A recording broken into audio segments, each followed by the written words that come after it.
Making adjustments to camera settings is done from the camera screen in the UltraSync mobile app.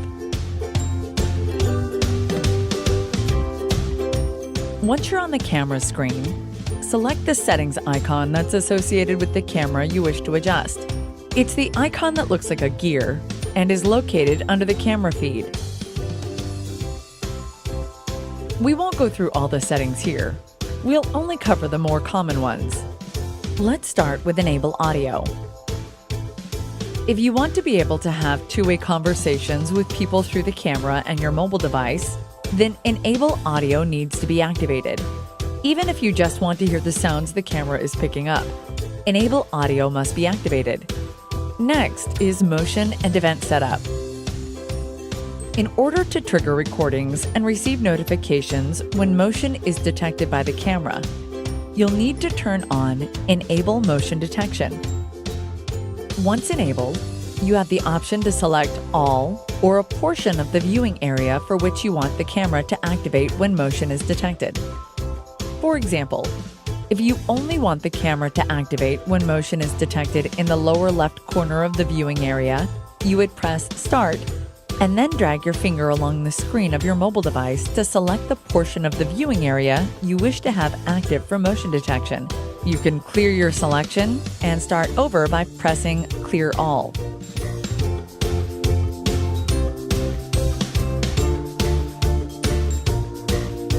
When you're satisfied with the portion you've selected, press Finish.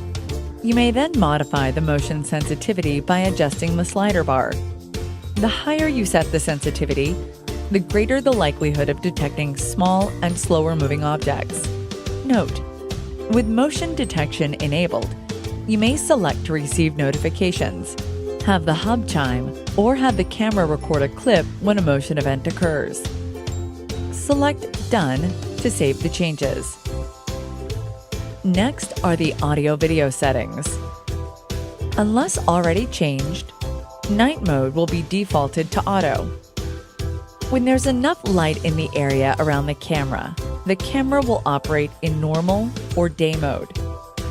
When lighting conditions fall below a preset threshold, the camera will switch to night mode. If you want the camera to always operate in day or night mode, you can adjust this setting by pressing the drop-down arrow and selecting the desired mode. Otherwise, leave it set to auto. The pre-clip and post-clip timing setting controls when the recording of an event starts and stops relative to the event that triggered the recording. For example, if the camera is set up to record when motion is detected and the pre-clip timing setting is 5 seconds, the clip recording will actually start 5 seconds before the motion was detected by the camera and will continue until it reaches the post-clip timing setting. We'll now skip down to HD recorded clips.